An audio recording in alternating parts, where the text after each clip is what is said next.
নমস্কার বন্ধুরা, সর্বাণীর আরেকটি ভিডিও নিয়ে কিন্তু আমি হাজির হয়ে গেছি। আজকে যে মেনুটা দেখাবো সেটা হচ্ছে কাঁকরোল পুর ভরে। আমার কিন্তু খুব ভালো লাগে। দেখো, এখানে কাঁকরোল সেদ্ধ করে নিয়েছি, সাথে নিয়ে নিয়েছি আলু। আর কাঁকরোলের ভেতর থেকে ঠিক এইভাবে দেখো সব বীজগুলোকে বের করে নেব। আমি আর অত ডিটেলসে দেখালাম না। এই দেখো, বীজগুলো সব বের করে নিয়ে আলুগুলোর সাথে একসঙ্গে কিন্তু মেখে নিয়েছি। দুটোই কিন্তু আমার সেদ্ধ করা, আলুও সেদ্ধ করা এবং বীজগুলোও কিন্তু একবারে সেদ্ধ করে নিয়েছি। এখন আমি এটাকে জাস্ট একটু ব্লেন্ডারে ব্লেন্ড করে নেব। তারপরে দেখো, আমি কড়াতে দিয়ে দিলাম সর্ষের তেল, তার মধ্যে দিয়ে দিলাম কিন্তু হিং ফোড়ন, কারণ এসব রান্নায় কিন্তু হিং ফোড়ন না হলে কিন্তু ভালো লাগে না।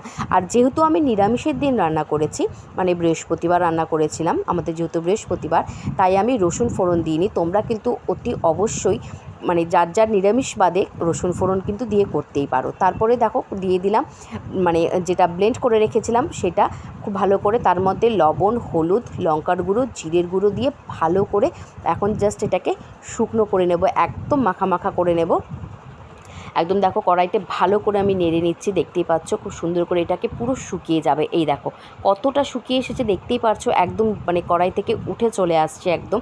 ঠিক এরকম টাইপের করেই কিন্তু আমরা কড়াই থেকে নামিয়ে নেব। এর মধ্যেই কিন্তু একবারে মিষ্টি টিষ্টি একদম আন্দাজ করে দিয়ে দেবো। এই দেখো, এখন আমি কাঁকরোল গুঁড়োর মধ্যে পুরগুলোও কিন্তু খুব সুন্দর করে কিন্তু একদম ভরে নিয়েছে। এখন শুধু তেলে ভাজার অপেক্ষায়।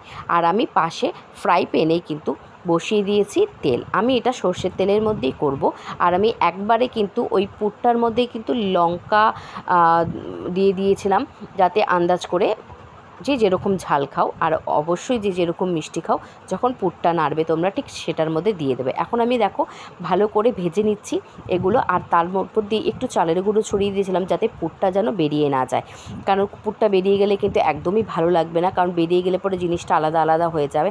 যদি একটু মানে শুকনো চালের গুঁড়ো যদি ছড়িয়ে দেওয়া যায় তাহলে কিন্তু পুরগুলো একদম বেরোয় না। এই দেখো দেখতেই পাচ্ছ আমার কিন্তু একটা পুরো কিন্তু বেরোয়নি। ফাইনালি দেখো কেমন লাগলো রেসিপিটা, অতি অবশ্যই কিন্তু জানিও। আর অতি অবশ্যই কিন্তু একবার হলেও বাড়িতে ট্রাই করে দেখো পুর ভরা কাঁকরোল। খেতে খুব ইয়াম্মি হয়, খুব টেস্টি হয়। যদি ভালো লাগে প্লিজ একটু লাইক, কমেন্ট, চ্যানেলটা সাবস্ক্রাইব করে দিও। টাটা।